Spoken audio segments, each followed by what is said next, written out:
comprendre pourquoi, puisque j'invite Maëlys Desrousseaux, qui est intervenue à l'instant, et puis monsieur le sénateur Jean-Baptiste Blanc à me rejoindre. Comme je le disais, et on en a eu une belle illustration avec l'intervention d'Hélène, nous ne partons pas de rien. Ah oui, merci de restituer le micro. Voilà. Alors j'en mets un autre à disposition. Il vous suffira d'appuyer ici. Installez-vous confortablement. Et oui, je le disais, nous ne partons pas d'une page blanche. Voilà, monsieur le sénateur. Voilà. Nous venons d'en avoir une illustration. Et nous ne partons pas d'une page blanche, y compris sur le plan législatif. Il est de bon ton de reprocher aux élus de tarder à élaborer des lois adaptées aux défis de notre temps. Et quand on revisite l'histoire jusqu'à au moins les années 2000, on est impressionné par la succession de textes législatifs qui ont eu de cesse d'inscrire l'enjeu de l'artificialisation dans l'agenda des élus. C'est assez impressionnant. Alors, pourquoi cette actuelle crispation? Pourquoi une association, l'Association des maires de France, se dresse contre l'État et sollicite le Conseil d'État pour protester contre les décrets adoptés dans le cadre suite à la loi climat et résilience? Pourquoi ce sentiment que les choses n'avancent pas? C'est ce qu'on va voir avec vous deux, donc Maëlys Desrousseaux et Jean-Baptiste Blanc. Alors, vous avez un point commun, au-delà, même deux points communs. L'intérêt pour... voilà, vous avez deviné lequel, monsieur Blanc? Alors, vous êtes tous les deux formés au droit public, c'est ça? Mais alors, c'est remarquable, cette discipline mène à tout, puisque vous n'avez pas eu pour autant... Ah, ça, je vous laisse le lourd de responsabilité d'ajouter cela. Oui, on a mignonné tous les deux. Ah, voilà, très bien. Et de trois. Et comment vos interventions sont essentielles parce que vous allez nous aider à comprendre pourquoi ces situations de blocage, ce sentiment qu'il y a encore des freins à lever. Alors, Maëlys Desrousseaux, vous êtes maître de conférence en droit public au laboratoire géomatique et foncier de l'École supérieure des ingénieurs géomètres et topographes. Il fallait citer le nom de ces métiers qui sont directement concernés. Et vous êtes, alors, une juriste étonnante, on verra, puisque hybride au sens où vous vous intéressez au jeu d'acteurs, et donc un peu sociologue, et puis spécialiste des sols, pour preuve, notamment, votre contribution à ce document, à ce livre collectif, les sols artificialisés dont il a été question lors du précédent webinaire avec Bertrand Schmitt. Et c'est un document co-signé avec d'autres auteurs, coordonné avec d'autres spécialistes, dans lequel vous définissez les déterminants, les impacts et les leviers d'action pour mettre en œuvre, lutter contre l'artificialisation des sols. Mais avant de vous entendre, c'est vers monsieur le sénateur que j'ai envie de me tourner, parce que vous êtes à l'origine d'un rapport. Alors, je suis journaliste, vous êtes élu, je me devrais d'être taquin, critique, mais je vous invite vraiment à lire le rapport que vous aviez produit avec d'autres sénateurs au printemps 2021. Et est-ce que j'ai le droit de dire qu'il est remarquable de pédagogie? Voilà, je ne vois pas de réaction contraire. Je vous invite à vous le procurer. C'est vraiment un état des lieux, des réflexions, des avancées à tout point de vue sur ce thème-là. Vous êtes également, alors, l'auteur vous avez été aussi en charge des conclusions alors que je ne me trompe pas, vous avez produit en juin dernier, donc plus récemment, les conclusions du contrôle budgétaire de la Commission des finances sur les outils financiers en vue de l'atteinte de l'objectif de zéro artificialisation nette. Et là, on comprend les raisons du blocage, c'est qu'on a pensé à tout dans le cadre de la loi climat et résilience, sauf au levier fiscal et financier. Avant de nous en dire un peu plus, j'aimerais que vous nous expliquiez comment vous en êtes venu, vous, à vous saisir, à vous investir autant sur cette question des sols et de l'artificialisation. Question un peu personnelle. Quelques mots. Je vous fais confiance. Voilà, ça marche. Merci. Parfait. Bien, bonjour à toutes et à tous. Effectivement, c'est un plaisir et un honneur pour moi d'être avec vous ce matin pour parler de ce sujet de l'artificialisation des sols que nous allons appeler ZAN, qui est peut-être pour moi la plus grande révolution depuis les lois de Defferre 82-83 et dont les élus commencent à peine à en percevoir la profondeur, les enjeux et ce qui reste à faire. Voilà, comment je suis arrivé là-dedans malgré moi, dans l'histoire, les malgré nous, ça existe.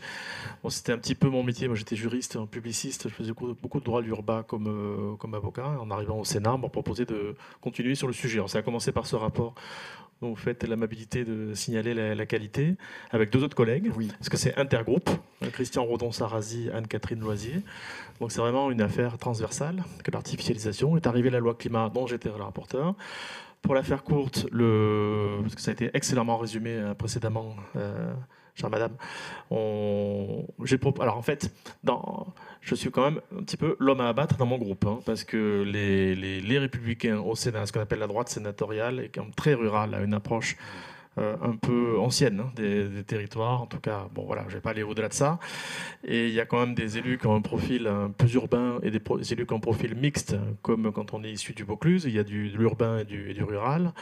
Donc j'ai proposé de ne pas s'opposer inutilement et bêtement à cette loi, comme ça nous arrive, il faut le dire en face, et par contre d'en changer la méthode, parce que je ne sais pas s'il y a un slide, Oui, vous êtes venu effectivement. Voilà, qui résume ce qu'on a fait pendant des mois. Voilà ça. C'est-à-dire que le gouvernement voulait la flèche rouge et moi j'ai proposé la flèche orange. En gros, il y avait une forme de centralisme régional hein, qui était proposé. Alors évidemment, l'urgence le justifie, mais les réflexes de l'État aussi, nous les retrouvons, c'est-à-dire les réflexes centralisateurs. Et il fallait imposer tout ça de manière uniforme, standardisée et vite. Alors, nous, j'ai proposé à mon groupe de me faire confiance en proposant la territorialisation de l'objectif. Alors certes, la ministre de l'époque, Madame Vargon, trouvait ça sympathique, ainsi que les collectifs divers et variés, mais n'y croyait pas vraiment. Alors, n'y croyait pas vraiment parce que c'est difficile de contrôler 600 SCOT et non pas une dizaine de thermomètres régionaux. Et puis pas vraiment envie parce que c'est pas le réflexe. Hein, voilà. Néanmoins, on a fait voter cette territorialisation. Donc les élus, concrètement, c'est pour ça que je fais un tour de France. J'en suis à 35 déplacements et c'est pas fini. Je rencontre des associations d'élus, de maires. Chaque fois, il y a 80-100 élus dans la salle. J'en suis à 2-3 réunions par semaine depuis 1 an pour leur dire, vous avez un droit de proposition, c'est ça la territorialisation, que vous devez exercer avant le 23 octobre prochain. Et à partir de cette date-là, ce sont les régions qui vont prendre le relais pour mettre en révision leur SRADET, donc les grands schémas régionaux. Vous connaissez toutes et tous cela, je ne vais pas m'y Arrêt sur image, oui, donc oui. Les élus ont jusqu'au 23 octobre pour définir leur ambition par rapport à l'artificialisation dans le cadre de leur SCOT, c'est ça? Oui, c'est ça, par leur SCOT, effectivement, alors ce qui suscite beaucoup d'inquiétude. Dans mon tour de France, justement, je ne vois pas d'élus qui s'opposent à tout ça, je vois que des élus très inquiets parce qu'ils n'ont pas l'info déjà, pas les moyens, souvent, c'est-à-dire pas l'ingénierie. Et souvent, se sentent abandonnés par l'État. L'État, je le dis comme je le pense, qui ne respecte pas des circulaires édictées, notamment envoyées par Jean Castex dès la fin du mois d'août 2021 au préfet, qui demande au préfet d'accompagner les élus, leur adressant des notes d'enjeu, en créant des espaces de dialogue, en les aidant à définir leur stratégie territoriale pour exercer les propositions. L'État ne le fait pas, commence à le faire ça et là, mais il est déjà tard. Nous sommes fin septembre, il y a encore un mois pour... Alors, le ministre a changé entre-temps. Donc on a affaire à M. Béchu. Et il y a même une secrétaire d'État à la ruralité. Et puis, et donc il y a eu une réunion Zoom, selon la formule, il y a 2 semaines, où d'ailleurs il a répondu à quelques-uns de vos sujets précédents, enfin tenté de répondre. Puisqu'on y est, sur l'artificialisation, la définition, il n'y en a pas. Et donc, il a rappelé le contentieux des décrets, mais je vais y revenir si ça vous intéresse aussi, sur l'actualité brûlante des décrets. Il a dit qu'il faisait travailler une 20aine d'agences d'urbain sur la définition de l'artificialisation, qu'on en aurait un retour au début du mois de décembre. Donc, à suivre de très très près, parce qu'en l'état, on n'a pas de définition. Voilà. En attendant, excusez-moi, le ministre a demandé au préfet, en août dernier, de suspendre toute décision de ne pas presser les élus et d'attendre l'issue des conférences SCOT. Comme vous voyez dans le petit rappel, qui est très bref, hein, mais le droit de proposition qu'on a obtenu au Sénat, c'est-à-dire la territorialisation de l'objectif, devait être exercé avant la fin du mois de février. Et c'est la loi 4D, 3DS selon les affinités, qui a permis de rajouter 6 mois, d'où le mois d'octobre. Mais ça n'est toujours pas suffisant pour les élus, et on ne peut pas faire voter de loi pour obtenir un nouveau délai.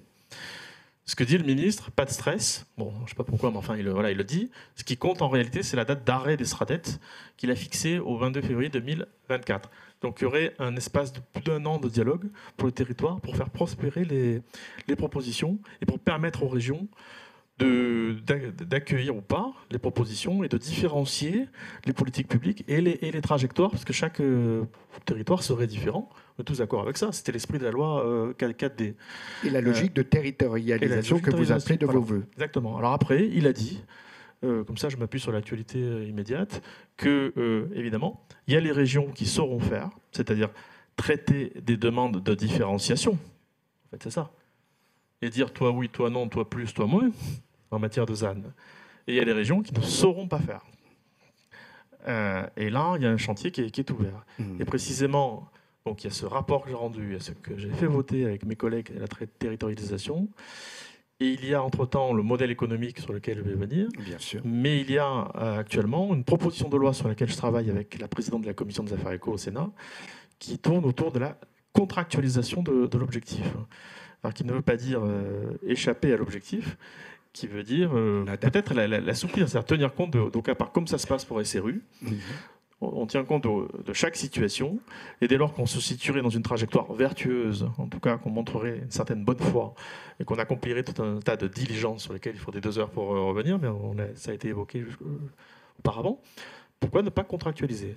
Tout ça était quand même à la condition, c'est une toute petite condition technique, mais si on ne fait pas de la technique ce matin, on n'en fait nulle part, c'est qu'on oublie les mots fascicules réglementaires dans les SRADET. C'est-à-dire que si nos SRADET, selon la logique centralisatrice de l'État, restent réglementés, dans le cadre de la hiérarchie des normes en matière d'urbain, c'est-à-dire que tous nos documents inférieurs, PLUI, enfin SCOT, PLUI, PLU et autres, parce qu'il y en a des tas d'autres, auraient un rapport de mise en compatibilité qui ne serait pas donc un rapport de prise en compte et qui change beaucoup de choses. Donc si on a des SRADET contraignants, ça casse la logique de la proposition et de la territorialisation. Et là, on a un sujet aussi, parce qu'ils ne sont pas d'accord au gouvernement. Et c'est sur ça aussi que reviennent les décrets. Et les décrets, puisqu'on y est, sont attaqués. Alors par l'Association des maires de France, puisque nous ne pouvions pas au Sénat exercer encore du boulot en matière d'état de droit. Un parlementaire ne peut pas attaquer un décret qui retrancherait la loi votée. C'est quand même là aussi préoccupant. Il a fallu se faire défendre, en tout cas faire exercer ce recours par l'Association des maires. Ce recours est au long cours, puisque c'est le Conseil d'État. C'est ce qui a justifié que le ministre, saisi entre-temps, calme le jeu avec une circulaire pendue le 4 août, où il demande au préfet de calmer le jeu, mais tout en n'oubliant pas l'objectif. Voilà. À ce stade, dissipons si nécessaire un malentendu, c'est que, et cela ressort très bien du rapport, les élus, quels qu'ils soient, ne sont pas contre l'objectif ZAN, et d'ailleurs, ils peuvent se prévaloir d'avancer sur leur territoire respectif. Et donc, ce qu'il faut comprendre, et c'est ce que vous mettez aussi en avant dans vos conclusions, c'est que la loi a insuffisamment pensé les outils en termes d'ingénierie, mais également fiscaux et financiers, et même peut-être passer à côté de la possibilité de faire de l'objectif ZAN le levier de la réforme fiscale que tous les territoires attendent. Absolument. Alors, entre-temps, je passe à la commission des finances, mais je ne lâche pas le sujet urbain, dont celui du ZAN, pour passer donc, au sujet du modèle économique, et du financement du ZAN et de la fiscalité du ZAN. Et là, alors, d'ailleurs, en marge de ça, le premier constat, c'est que je voulais qu'on crée une agence. Enfin, le mot agence suscite beaucoup de colère dans les réunions, je ne sais pas pourquoi, parce que disons ça coûte cher, ça ne sert à rien. Mais enfin, moi, je pensais qu'il fallait une agence du ZAN, en tout cas un interlocuteur, un guichet unique, parce qu'on ne sait pas à qui s'adresser en l'état. Alors, mettons des élus autour de l'administration, enfin, on appelle ça comme on veut, mais il faut un interlocuteur maintenant, parce que les élus vraiment... et puis, considèrent que les outils existants ne sont pas forcément encore opérationnels ou adaptés à l'objectif. On pourrait en parler. ANCT et tant d'autres. Ensuite, l'idée consiste à dire que forcément, le foncier devenant encore plus rare et encore plus cher, il fallait imaginer un accompagnement. Troisièmement, c'est le temps... Enfin, je veux le dire autrement. Dans ce pays, normalement, la République est décentralisée. La décentralisation suppose une autonomie financière. L'autonomie financière suppose une part prépondérante de ressources propres. Tout ça est fini, puisque les collectivités locales, peu à peu, n'ont plus de ressources propres et ne vont vivre que de dotations, et de dotations, évidemment, à la baisse. Donc ça ne s'appelle pas une décentralisation. Là-dessus se rajoute un problème absolument majeur, qui est que la fiscalité locale, ce qu'il en reste, est artificialisante, privilégie ou récompense l'étalement. Plus je construis, plus j'ai de la taxe d'habitation et de taxes foncières. C'est complètement incohérent avec ce qui nous attend. Pareil pour les dotations de l'État. La DGF, prenons simplement la DGF. Il y a un critère qui est celui de la population. Plus j'ai d'habitants, plus j'ai de DGF. Absolument incohérent. Donc il faut mettre tout ça à plat, il faut réinventer une vraie fiscalité locale pour redonner de l'autonomie aux élus et pour tenir compte des nouveaux objectifs climatiques. Parce que la loi climat par Lausanne, c'est vraiment l'arrivée officielle, notre maître de conférence va nous le confirmer, mais pour moi c'est l'arrivée officielle du droit de la transition écologique dans le droit des collectivités locales.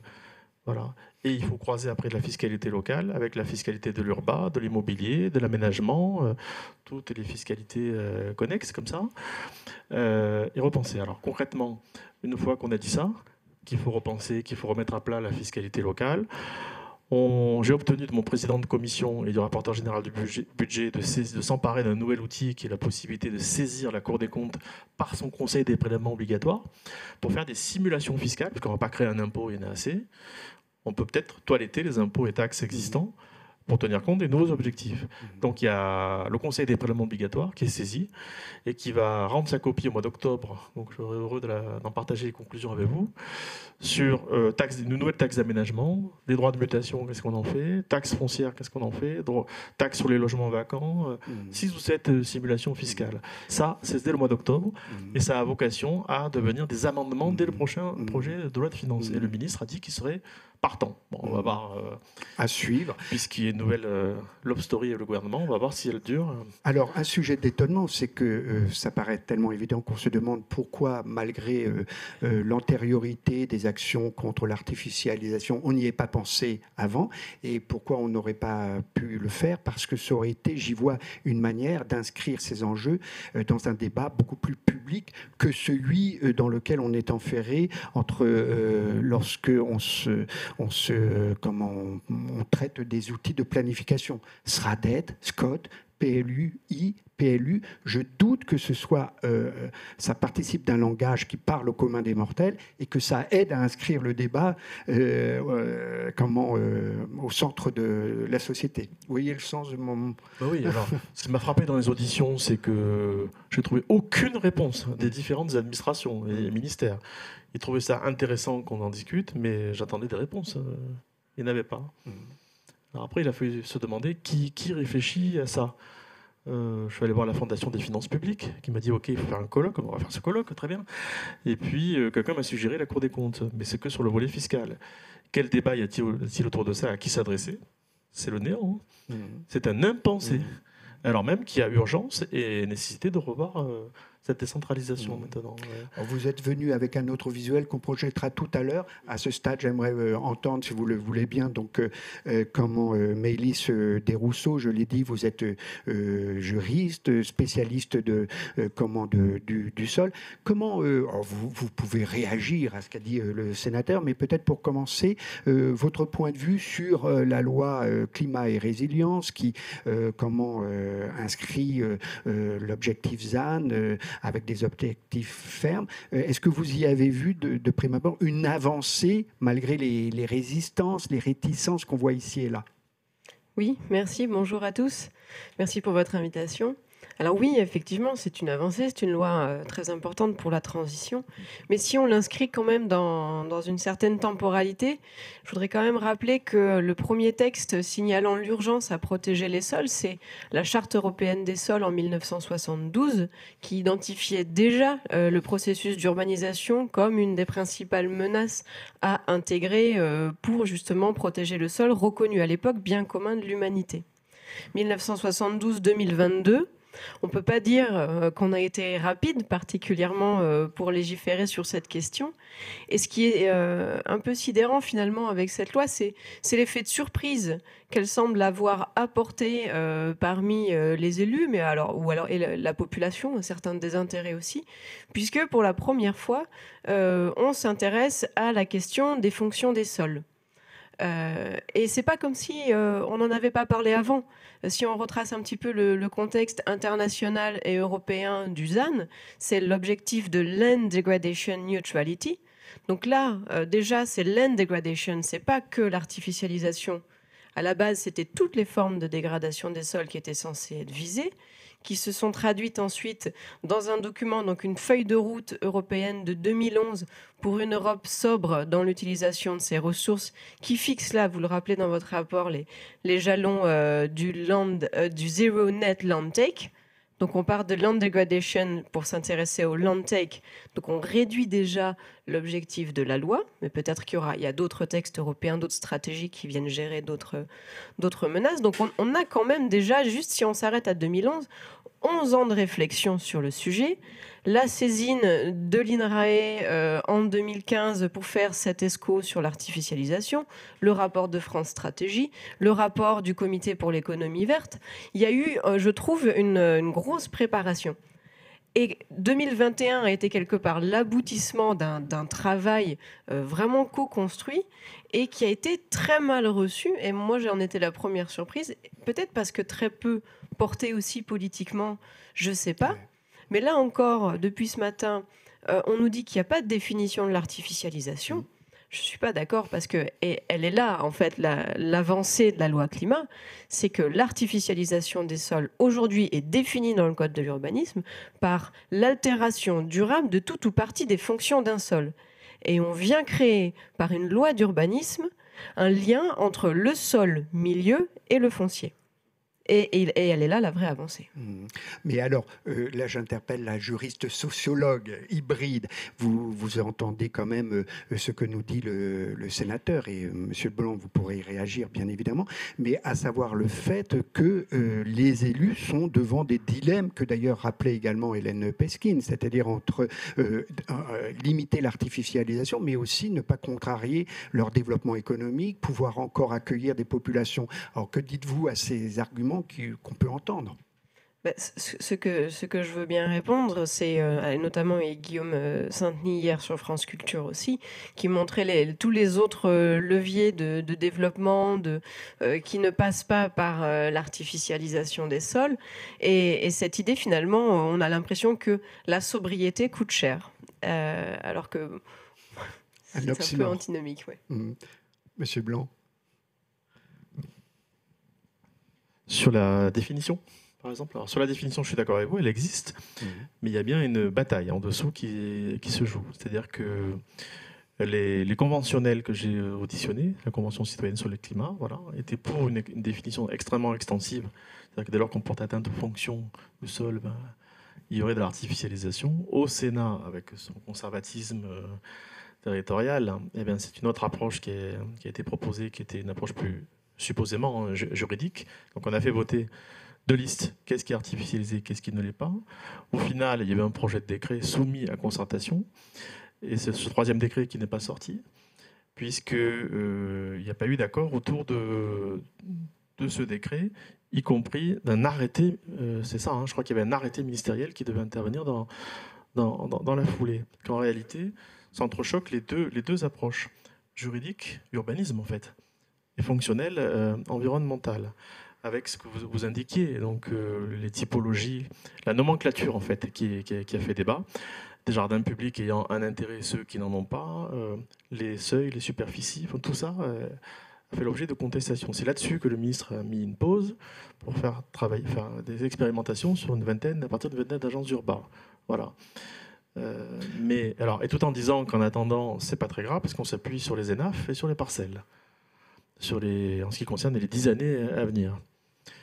Voilà. Mais justement, tout l'apport de la loi ici, c'était de se détacher un peu de cette approche par surface et par couverture de sol qu'on avait jusqu'à présent, parce que on savait quand même bien distinguer un espace agricole, naturel, forestier d'un espace urbanisé, pour s'intéresser à la valeur environnementale du sol. Et c'est là où finalement la réforme est peut-être pas allée jusqu'au bout. Et c'est ce qui cause sa faiblesse, c'est qu'elle est inscrite dans le code de l'urbanisme, voilà. Alors qu'en réalité, si on substitue le mot artificialisation par dégradation du sol, en fait, on peut avoir la même chose. Et quand on regarde le rapport de l'IPBES sur la dégradation des terres, on a quasiment la même définition. Donc pourquoi, dans ces cas-là, si on peut proposer ici, puisque j'ai un législateur sous la main, ne pas intégrer, puisque dans le livre 2 du Code de l'environnement, sur les milieux physiques, a été intégré un titre 4, protection des sols et du sous-sol. Dans ce titre 4, article L241-1 et suivant, intégrer un véritable régime de protection des fonctions du sol, qui viendrait du coup s'appliquer au droit de l'urbanisme par effet de convergence. Vous l'avez compris, Monsieur Blanc, je vous laisse réagir, mais vous l'aurez compris, vous ne partirez pas d'ici sans partir avec de la matière pour nourrir vos éventuels amendements futurs. Hein. C'est l'enjeu de cette journée. Revenons quand même un peu en arrière, je vous laisserai réagir sur ce point, mais vous dites, on connaît, on sait ce qu'est l'artificialisation, les sols artificialisés. Il serait peut-être bon de rappeler peut-être une définition qui fait consensus. Moi, ce que j'en ai compris, c'est qu'un sol est artificialisé lorsqu'il n'est plus destiné à un usage de sol, d'espace agricole, naturel ou forestier. Est-ce qu'on peut dire ça comme ça ? Oui, donc ça, c'était vraiment la définition statistique qui avait été donnée à l'époque par les services du ministère de l'Agriculture, puisque si on revient à l'origine de la notion, c'était quand même par référence à la perte des surfaces agricoles et forestières. En priorité. On peut même dire, excusez-moi Maëlys, et je parle sous votre contrôle, que c'était des sols qui n'étaient plus exploitables dans une logique d'agriculture conventionnelle. Non, les pratiques, ça n'allait pas jusqu'à l'analyse des pratiques. D'accord. Mais c'était vraiment une question de surface et de consommation. Et en fait, c'est que tournant des années 2010 que le ministère de l'Environnement a établi le lien entre l'artificialisation des sols et l'érosion de la biodiversité, et que donc c'est devenu une question pluri-portefeuille finalement, ce qui la complexifie d'autant. Monsieur Blanc, vous souhaitiez réagir? Je retiens la proposition de travailler ensemble pour faire avancer le sujet du foncier, parce qu'on attend une grande loi depuis plusieurs années qui ne vient pas. Je pense que le ZAN nous autorise désormais à avancer. Donc, je suis très preneur que nous poursuivons cette réflexion à travers les acteurs de ce matin. Je profite pour dire qu'on fait un inventaire sur tout ce sur quoi on a buté. On a buté aussi sur la définition de l'agriculture des zones agricoles et de la définition de la valeur agronomique des terres agricoles. Voilà. Il paraît que dans d'autres pays, on est plus avancé, par exemple la Suisse. Mais est-ce que c'est le cas ou pas? Et voilà un sujet qui pourrait être repris aussi. Voilà. On bute aussi sur... on a un vrai bras de fer avec l'État sur... Vous savez que, en fait, si on reprend notre film, Convention citoyenne sur le climat, proposition du gouvernement, c'est la flèche rouge, celle du Sénat, c'est l'orange, et on en est là. Et la suite de notre histoire, c'est 1, la contractualisation, 2, le financement. Mais il y a quand même des élus qui, au Sénat, poussent très fort pour revenir sur tout ça. Donc les fameux traits ruraux, on va les appeler comme ça. Et donc en fait, l'Assemblée nationale, elle a eu une approche à l'époque tournée autour une approche dérogatoire, des demandes de dérogation. Elle en a obtenu au moins 2, il y en a plus, mais 2 principales, qui sont les projets d'intérêt national et régional qui doivent sortir de l'enveloppe des 50%, et ensuite les zones de revitalisation rurale. Et c'est là que le monde rural, prétendument, est très frustré parce qu'il veut obtenir d'autres dérogations. Alors, quand ça arrivait au Sénat, la ministre a dit c'est pas la peine d'en demander d'autres, sinon on va dénaturer le texte. Mais ils n'ont pas lâché prise. La bataille, pour eux, ne fait que commencer. Ils veulent bien. C'est pour ça que je trouve aussi très intéressant qu'on ne scinde pas, vous le disiez tout à l'heure, l'urbain du rural. Mais ils veulent vraiment maintenir cette cassure-là. N'admettent pas qu'on leur dise qu'ils sont trop étalés, et notamment en rapport avec la pression démographique. Voilà. Donc ils veulent un traitement rural absolument différencié. N'admettent pas aussi l'idéologie de l'administration, qui est celle de la ville sur la ville, qui trouve un peu trop, comment dire, urbaine, mais j'ai d'autres mots dont on parlera après. Mais voilà, c'est une guerre, une véritable guerre sur le sujet. Voilà. Donc, si on revient sur les débats du moment, il y a ce sujet-là rural qui n'est pas fini, et il y a aussi la définition des projets d'intérêt national et régional. Parce que tous les élus se ruent là-dessus pour dire, mais la région construit un lycée dans ma commune, je ne saurais payer la facture foncière, il faut que ça sorte de l'enveloppe. Le département construit un collège, je ne saurais payer la facture foncière. Le canal Seine-Nord, 9000 hectares. Donc tous ces territoires-là ne veulent pas payer la facture foncière. Voilà. Et c'est un bras de fer incroyable qui se joue avec l'État, qui pour l'instant n'accepte aucune demande de sortie de l'enveloppe. Voilà. Donc là, on a aussi un impensé, et en plus les décrets reviennent là-dessus. Il n'y a plus de national, il n'y a plus de régional, mais il y a des projets d'envergure. Alors, qu'est-ce qu'un projet d'intérêt national, régional ? Est-ce qu'il faut aussi... Voilà, vous voyez, ça aussi, c'est un énorme sujet. Ça rejoint peut-être l'intervention de monsieur du bureau d'études qui nous invitait à garder à l'esprit les différentes échelles d'intervention et peut-être nous invitait à rentrer dans une logique d'interterritorialité. Mélisse voulait réagir. Permettez-moi juste de pointer quelque chose, de mettre en exergue quelque chose dans ce que vous dites, monsieur le sénateur. C'est qu'on peut aussi comprendre que la question de l'artificialisation, qui est une question ancienne, ça a été rappelé à plusieurs reprises, a été posée en termes nouveaux, non pas tant seulement sous l'effet de l'urbanisation, mais de la périurbanisation, qui a produit des territoires où cette question se pose de manière différente que sur les territoires très urbanisés, à urbanité dense, ou les territoires ruraux. Vous êtes d'accord avec ce point de vue ? Vous deux. Non, pardon, j'étais concentrée justement sur les opérations d'intérêt national. Et alors oui, il y a la question foncière, mais finalement là, on se retrouve toujours à parler de quantité. Alors que vraiment, je crois qu'il faut vraiment s'intéresser désormais à la qualité de ce qu'on fait et à la notion du coup d'impact sur l'environnement.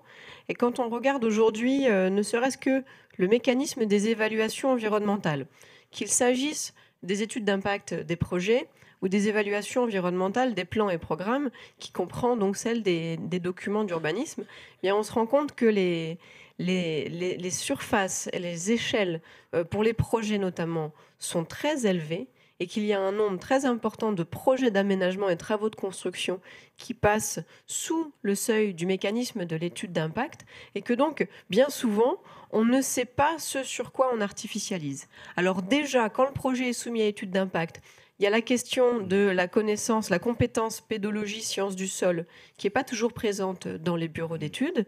Et ensuite, quand il y a étude d'impact, quand il n'y a pas étude d'impact, on ne sait absolument pas, on ne connaît pas le sol qu'on urbanise. Pour vous donner juste quelques chiffres, aujourd'hui, pour la catégorie travaux, projets et aménagements, l'étude d'impact systématique, c'est quand il y a une emprise au sol supérieure ou égale à 40 000 m², ce qui est énorme. Et cas par cas, c'est 10 000 m², donc c'est une surface supérieure ou égale à 10 000 m², que ce soit emprise au sol ou surface plancher. Ou alors, si c'est un terrain d'assiette qui est supérieur à 10 hectares. Donc ce sont des seuils. Alors moi, je travaille beaucoup avec les géomètres. Je fais toujours des petits sondages. La plupart de leurs projets ne sont pas soumis à ces mécanismes-là. Et donc, on ne sait pas quel est l'impact du projet sur l'environnement la plupart du temps. Et donc, il faudrait aussi ici muscler le document d'évaluation environnementale du plan local d'urbanisme au moment où il est réalisé. Je vois que M. Blanc acquiesce. Oui. Et par rapport à ce que vous disiez aussi sur les entrées, les périphéries. Voilà, tout à fait. Oui, c'est absolument central. En plus, alors hier j'avais encore une réunion avec les EPF, qui sont quand même un outil absolument central de dispositif à venir. Ils sont très inquiets aussi des réorientations, enfin du moins des missions qu'on leur confie toujours plus, alors que les moyens ne suivent pas, puisqu'on demande de s'occuper des centres-villes, des centres-bourgs. Ça, c'est via la NCT avec les opérations des opérations de reconquête de centre-ville, hein, c'est ça. Mais maintenant, on leur demanderait de s'occuper des centres, des entrées de ville. Mmh. Voilà. Énorme sujet. Voilà. Ce qui m'amène d'ailleurs à un sujet qui est dans le rapport, c'est la pertinence évidemment avérée du fonds Friche, mais l'insuffisance du fonds Friche qui est abondé largement insuffisamment. Alors certes, il devient un fonds vert ces jours-ci à 1,5 milliard, mais ce fonds vert, on en attend le fonctionnement. Il est censé amener de la simplification, mais on va voir ce que ça suppose. Mais je ne sais pas ce que vous en pensez, mais les friches industrielles ne suffisent pas du tout à répondre à l'objectif. Il faudrait une notion, faudrait un élargissement de périmètre. Il y a tout un tas de friches dans notre pays. J'ai regardé cet été, par exemple, le sujet des cours de tennis à l'abandon. Ça a l'air de rien dans ce pays. Il y en a des milliers. Choses comme ça. Des villages de vacances à l'abandon, des équipements publics à l'abandon. Dans mon département, en plein Luberon, il y a un hôpital, maison de retraite à l'abandon, fantôme. Et le maire est partant pour rendre à la nature. Mais il n'y a aucun accompagnement financier, parce que ce n'est pas éligible au fonds Friche ni au fonds Barnier. Et voilà. Donc si on veut se donner les moyens, c'est ça. Et je fais une proposition sur l'abondement de l'agence qui ne serait pas une agence. Il y a un partage de TVA qu'on pourrait imaginer. Quand on veut, on peut. Voilà. Alors, vous faites effectivement des recommandations 8. Et ce qu'il y a on ne va pas les passer en revue, vous en avez d'ailleurs évoqué plusieurs d'entre elles, mais ce qu'il y a de remarquable, c'est qu'en fait, d'intéressant à relever, c'est qu'elles invitent à muscler, pour reprendre le terme de Maëlys, de l'existant. On ne part pas de rien, il y a des moyens existants pour faire face à l'artificialisation. Ce que je note aussi de nos échanges, c'est qu'au fond, tout cela nous amène à poser un autre regard beaucoup plus fin sur les réalités de nos territoires auxquelles on ne prêtait pas forcément attention. Alors, dans mon programme, ce que j'observe, c'est que normalement, à l'heure qu'il est, nous devrions marquer le temps d'une pause. J'ai quand même une proposition qu'on pourrait passer au vote à faire. Est-ce que vous seriez d'accord pour qu'on... Alors, avant de vous laisser le faire, vous pourrez le faire, rassurez-vous. Ça militerait pour ma proposition, c'est que nous embrayions sur le temps d'échange et que nous passions à la pause après pour rester dans la dynamique. Ça vous va ? Parfait. Alors, ça vous permet d'ailleurs d'apporter. Et ensuite, je fais circuler le micro. Grâce à Maëlys. Moi, c'est juste deux sujets que je vais mettre sur la table. Comme ça, on a fait le tour d'horizon. Le premier, c'est le sujet de la péréquation. C'est-à-dire qu'il y aura forcément des territoires en déprise. Et il faut imaginer un dispositif de péréquation. Je fais une proposition d'un pacte financier et fiscal à l'échelle intercommunale. Voilà. Et le deuxième sujet, c'est celui de l'urbanisme commercial et de la logistique et de l'e-commerce, qui a été l'autre très gros combat au Sénat. Alors, pas tellement sur l'urbanisme commercial, parce qu'il semble qu'il y ait consensus désormais sur le sujet, et c'est heureux. En gros, rien au-dessus de 10 000 m², 3 dérogations, il n'y a pas eu de débat. En revanche, les entrepôts d'e-commerce et de la logistique qui font l'objet d'une avancée, malgré tout, c'est-à-dire que le DAC, que dans le SCOT, se voit adosser un volet logistique, ça s'appelle un DACL. Donc, une demande de logistique doit prouver, outre son besoin, qu'elle n'atteint pas un équilibre du territoire, outre qu'elle doit le compenser, cet éventuel déséquilibre. Pour nous, moi j'ai suivi les collectifs d'associations que j'ai vus, qui m'ont convaincu sur le fait qu'il y a une jungle de la logistique dans ce pays qui consomme beaucoup trop de foncier, outre qui propose des emplois extrêmement précaires, et qui n'entre pas dans toutes nos logiques, parce qu'il faut quand même que chacun s'applique ces nouvelles contraintes, ce qui n'est pas le cas du monde de la logistique. Donc j'avais proposé en gros un amendement qui était passé pour soumettre à CDAC, c'est-à-dire à autorisation administrative, les demandes d'entrepôt. Et l'amendement a malheureusement sauté, parce que le gouvernement n'en voulait pas, et je le regrette fortement, avait sauté au stade de la commission mixte paritaire. Voilà. Mais c'est un très gros sujet que celui de la logistique et de l'e-commerce dans ce qui nous attend. Voilà. C'est tout, c'est important. Maëlys, il y a l'e-commerce, mais il y a aussi les carrières. Et vous écrivez dans votre rapport, donc vous justifiez le recours de l'AMF à l'encontre du décret en expliquant que le décret a une interprétation maximaliste de la loi. Et alors moi j'étais plutôt contre le décret, mais à l'inverse, pour quasiment une interprétation contre-allégème, où le décret nous explique que les surfaces d'extraction de matériaux ne sont pas considérées comme des surfaces artificialisées. Donc là, ça donne tout de suite une énorme respiration aux territoires sur lesquels il y a une carrière, puisque les carrières qui ont été traditionnellement toujours considérées comme des espaces artificialisés changent par la force créatrice du droit de catégorie. Et ça rajoute, je trouve, un niveau d'incompréhension de ce qu'on veut faire de cette loi-là. Et ça m'invite à vous poser la question. En 2016, quand il y a eu les débats à l'occasion de la loi pour la reconquête de la biodiversité, il y avait une proposition d'intégrer les sols au titre du patrimoine commun de la nation, article L110-1 du Code de l'environnement. Ça ne s'est pas passé, puisque les sols sont alignés à 2, considérant comme participant à la constitution du patrimoine commun. Donc c'est une formule très alambiquée qui finalement n'a pas de force juridique. Et la lecture des débats était assez enrichissante sur le fait que c'était inconcevable, alors sénateurs et députés confondus, d'intégrer les sols au titre du patrimoine commun. Notamment, donc il y avait vraiment un vocabulaire de peur, de gêne, d'inquiétude, de déshonneur même, liés notamment aux agriculteurs. Et ça montre aussi les freins psychologiques qu'on peut avoir sur cette question du sol et qui se retrouvent sur cette usine à gaz aujourd'hui, où on fait tout pour ne plus parler du sol et uniquement d'emboîtement de documents d'urbanisme. Ça rejoint l'interrogation que j'avais sur le langage particulier auquel renvoient ces outils de planification. Donc si aujourd'hui on avait la même proposition, les sols patrimoine commun de la nation, qu'est-ce que vous en pensez, vous ?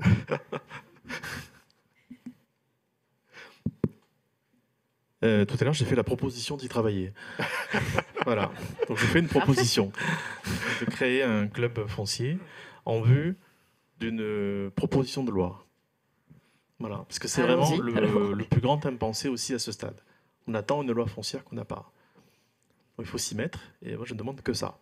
Est-ce qu'on pourra s'autoriser à réécrire l'histoire en disant que c'est ici que l'idée vous est venue ? Merci. Est-ce qu'il y a des interrogations, des témoignages ? Oui, monsieur. N'hésitez pas à vous présenter et ensuite ici. Hein. C'est vous. Ok. Bonjour, moi je m'appelle Charles Claron, je suis doctorant en économie écologique et je m'intéresse à l'intégration de la fonction des sols dans le régime foncier français. Merci à tous les deux d'abord pour votre engagement dans vos positions respectives sur ces sujets-là. J'en profite pour préciser que ça a été reproposé d'intégrer les sols dans le patrimoine commun de la nation à l'occasion des débats par un amendement du député Dominique Potier. Ça a été refusé par le gouvernement. Mais moi je voulais revenir sur la question du modèle fiscal et financier de l'artificialisation. Vous avez parlé d'un impensé, il y a quand même le rapport du Comité pour l'économie verte qui a été évoqué, un rapport de 2019 qui est quand même assez disert sur la question, qui fait un certain nombre de propositions, notamment sur le volet fiscal. Il y a beaucoup de déclinaisons sur comment on peut toiletter justement la fiscalité. Et puis il y a une autre proposition qui, à mon sens, est complémentaire, c'est celle d'un système de quotas échangeables entre communes. Concrètement, là, avec la loi climat et résilience, il y a un système de quotas qui a été mis en place, mais ils ne sont pas échangeables. L'avantage de l'échangeabilité, ça pourrait être d'imaginer que des communes puissent finalement gagner des ressources en vendant des droits artificialisés qu'elles n'utiliseraient pas, et donc changer un petit peu la logique du logiciel, enfin changer de logiciel en imaginant un modèle économique où finalement la sobriété serait récompensée. Est-ce que c'est un système qui est envisagé dans vos réflexions actuelles pour moi, je travaille un petit peu dessus et je sais que ça a été expérimenté en Allemagne sous la forme de simulation, d'expérimentation. Il y a eu des retours plutôt encourageants, mais ça a été bloqué ensuite au niveau législatif. Donc voilà, est-ce que c'est des choses qui sont envisagées actuellement ? Ouais, très intéressant. Oui, et il me faut votre carte. Ah. Voilà, je suis très preneur. Merci pour cette contribution, madame. Et ensuite, monsieur, ici. Pardon, Cécile Clavérol, je suis conseillère au Conseil économique, social et environnemental et je suis en train de rédiger un avis du CESE sur la question foncière. Voilà, avec la commission territoire, agriculture, alimentation. J'avais déjà commis un rapport un peu sur le sujet, mais centré sur l'agriculture avec la bonne gestion des sols agricoles en 2015. Donc ça veut dire que je poursuis un peu ma marotte sur un sujet que je connais un petit peu. Et juste sur mettre un focus sur ce que vous avez abordé ce matin, mais que je voudrais... c'est la question de l'impensé des sols en tant que fonction, les fonctions qu'ils apportent. On a toujours une vision anthropocentrée de ce qu'ils nous apportent en termes de services et de ce que l'on peut en tirer en termes de ressources, etc. Les sols, on ne vit pas sans eux. Ce sont des organismes vivants et la vie qu'ils abritent, ils font partie des écosystèmes et la vie qu'ils abritent en tant que vivants non humains, nous ne savons pas faire sans elles. Donc en fait, et c'est ça qu'on ne sait pas, parce qu'il y a un défaut d'éducation, d'information, de ce qu'on apprend à l'école, tout simplement, etc. Il y a vraiment un défaut là-dessus. Mais c'est vraiment important à remettre sur la table. C'est-à-dire qu'on ne peut pas vivre sans eux vivants. Pendant qu'on donne le micro, permettez-moi de réagir. Merci beaucoup, madame. Je vous invite à visionner le webinaire que nous avons fait. Ah, vous l'avez fait. Et donc, à lire également le livre de Marc-André Selos, et qui suggère, et je suis très sensible personnellement à ce que vous venez de dire, parce que vous suggérez, tout comme lui, l'idée qu'il faut vraiment adopter aussi le point de vue du sol, hein, et sortir d'une vision anthropophysée pisée du sol en y projetant nos intérêts, etc. Donc je me permettais de réagir très... Mais comment réagissez? Oui, hein, vous êtes... bon. Mention adoptée. Monsieur. Oui, Jean-Christophe Engen-Vincent, je suis auditeur promotion Hubert Curien 2008-2009 et... je suis aussi la délégation IHEST Grand Est. Je revenais sur votre intervention, et puis par rapport à cette carte qui montre aussi la complexité de nos relations communes, intercommunalités, départements, régions, établissements publics. Vous oubliez dans vos travaux, et je vais parler parce qu'il y a la communauté de communes de Thionville. Moi, je suis d'abord mosellan, donc c'est un territoire que je connais bien. C'est qu'aujourd'hui, chez nous, si on prend Carrefour les 3 communes, 90% de notre évolution territoriale, c'est le transfrontalier. Et que donc, si on prend aujourd'hui une grande partie des territoires français, l'absence de relations au travers des droits européens entre les pays qui aujourd'hui nous impactent, tous les matins, c'est 120 000 Mosellans qui vont travailler au Luxembourg. Ce qui veut dire que notre propriété, nos enjeux aujourd'hui, c'est l'évolution de la 30 et la 31. Sur les territoires de communes au niveau des frontières, 60% travaillent au Luxembourg. Les Luxembourgeois, ils n'en veulent pas chez eux, y compris sur un certain nombre de types d'aménagements. Cette absence totale de la prise en compte au niveau européen fait que l'ensemble des travaux n'apporteront absolument pas d'évolution. Je vous l'indique très clairement, c'est un élément de base. Ensuite, il y a un élément que vous n'intégrez pas, c'est que si vous prenez aujourd'hui notamment l'évolution de nos territoires, de notre terrain, je vous rappellerai quand même que notamment ce qu'on appelle la Lorraine et notamment l'Alsace, mais pas uniquement l'Alsace, il y a moins de 2 siècles, la terre a été un élément incontournable du développement de nos pays, avec le charbon, le fer, la sidérurgie. Je vous le rappelle quand même, parce que c'est des éléments qu'on sous-estime. Et d'ailleurs, j'ai vu une très belle photo qui me fait plaisir sur le rapport IHEC 2021. C'est notre usine Ducange, une ancienne usine sidérurgique qui a été fermée. Et aujourd'hui, dans les réflexions que nous avons sur notre territoire, nous avons aujourd'hui aussi à revitaliser notre territoire, à faire évoluer notre terrain, où auparavant nous avions de la sidérurgie, des industries, qui doivent apporter alors à la fois des aspects naturels, mais aussi des évolutions. Et vous avez aujourd'hui, si vous prenez la frontière du Luxembourg jusqu'à Metz, c'est la première zone commerciale de France, non pas pour les Français, c'est parce que systématiquement aujourd'hui, 90% des acheteurs, ce sont des Belges et des Luxembourgeois ou des Hollandais qui ne font pas les courses chez eux, mais qui viennent acheter chez nous. Voilà, je voulais simplement dire que dans le cadre de de vos travaux, et je ne reviendrai pas sur les aspects de gravière. Et dernier élément aussi qu'il faut bien intégrer, là, et ça c'est mon aspect officier supérieur qui en parle, le premier propriétaire des zones foncières qui est la ZTD Nord-Est, c'est l'armée de France. C'est aussi un élément qu'il faut bien intégrer. Merci beaucoup, monsieur, pour avoir souligné la dimension culturelle du rapport au sol qui peut compliquer la prétention à la standardisation des solutions et d'avoir ouvert la perspective européenne en évoquant le contexte transfrontalier. Je m'amusais aussi à constater que de prime abord, vous êtes borné à dire que vous étiez auditeur IHEST. Ça suffisait à décliner votre identité professionnelle. C'est quand même un sacré hommage à l'endroit de l'IHEST. Je ferme la parenthèse.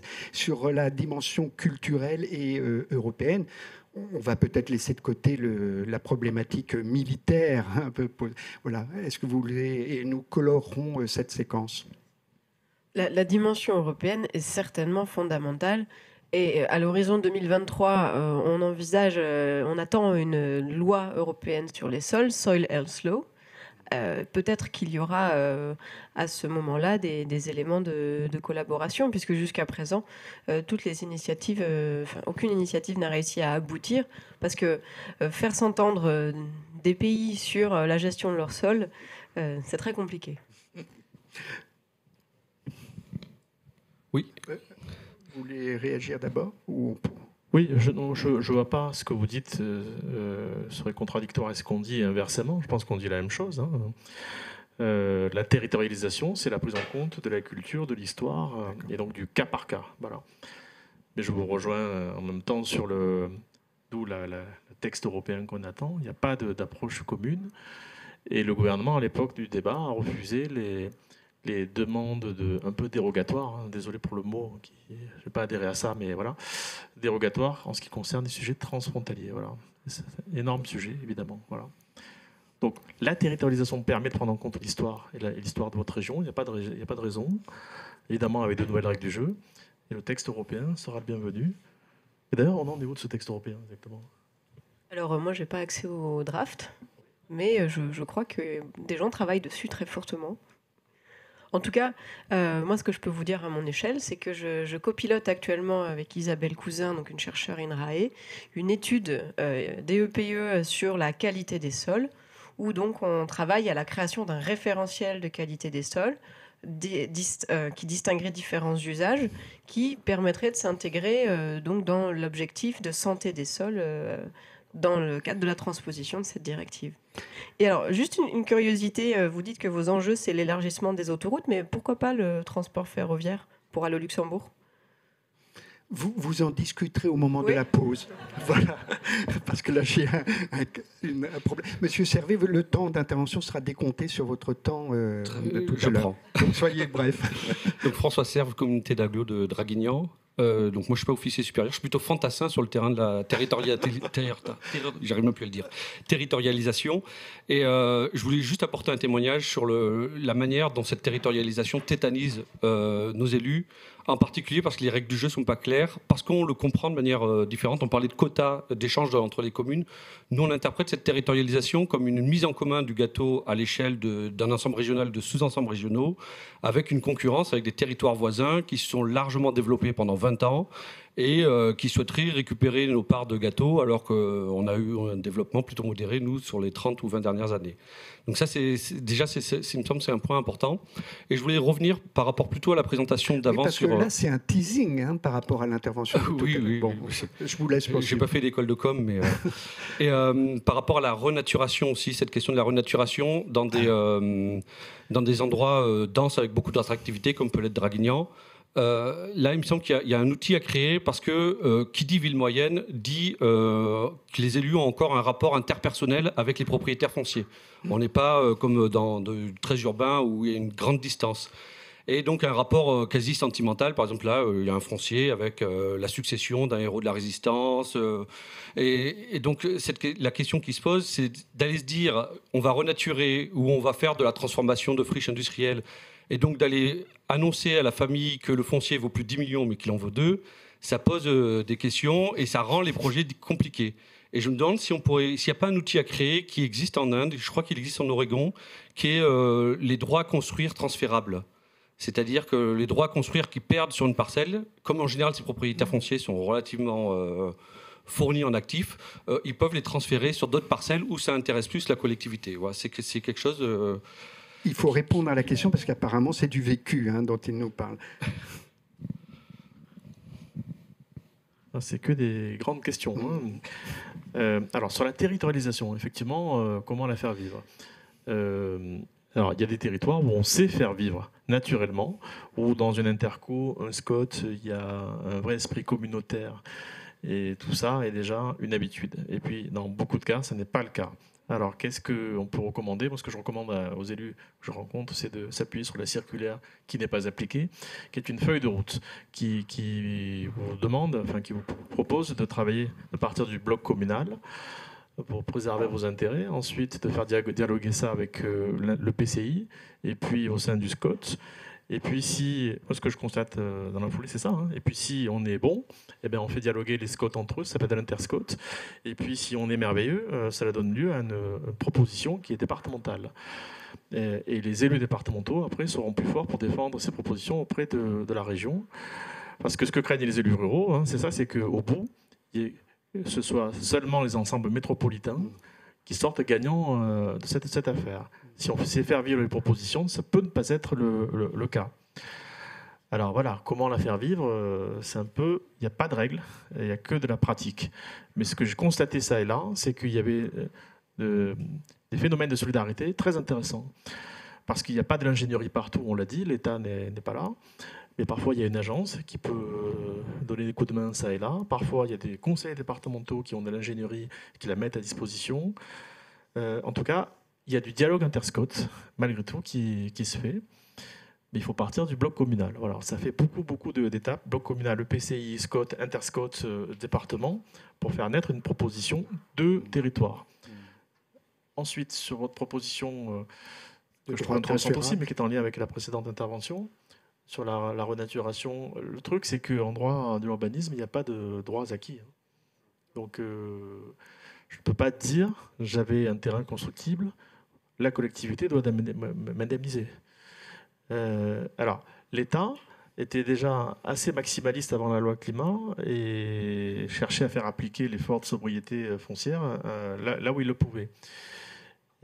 Donc ça fait longtemps que le phénomène existe et j'ai constaté déjà des contentieux sur le sujet. Contre des SCOT qui seraient insuffisamment sobres.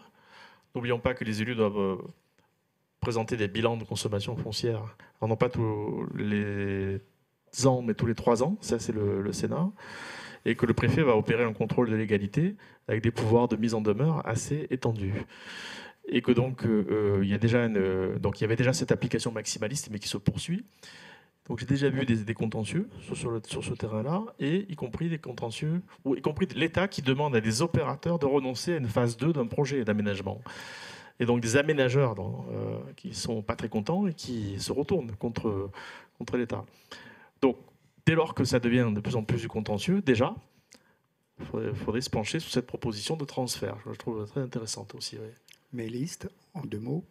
Alors, peut-être que moi, à contrario, je brandirais la notion d'intérêt général. En fait, pourquoi ne pas accepter que, oui, non, vous n'avez plus de droit à construire et vous n'en aurez pas ailleurs parce que ça répond à un intérêt général.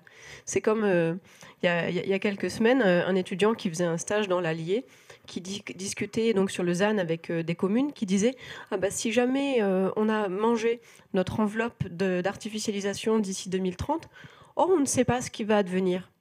Je dis, mais bien sûr que si, vous savez, c'est écrit dans le code de l'urbanisme. C'est terminé. Si c'est mangé, c'est mangé.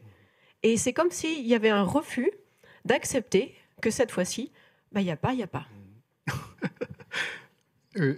Et y compris, il y en a qui, jusqu'au 22 février 2024, veulent se dépêcher de construire pour ne pas entrer dans le champ de la loi. On pourrait comme ça poursuivre indéfiniment, en vous laissant d'ailleurs dans ce dialogue. Permettez-moi, avant de suspendre momentanément nos échanges pour en avoir de plus informel à l'occasion de la pause, de faire un point d'étape. Ce que Pour ma part, ce que je comprends, c'est j'ai une perception, finalement, une vision un peu contradictoire des enjeux qui nous réunissent. D'un côté, on se dit que la lutte contre l'artificialisation est frappée au coin du bon sens, tout le monde y adhère, et en même temps, on a le sentiment, et vous en avez apporté une belle illustration, c'est qu'on ouvre la boîte de Pandore d'interrogations multiples à différentes échelles qui rend finalement la perception des choses compliquée alors que l'enjeu paraît évident.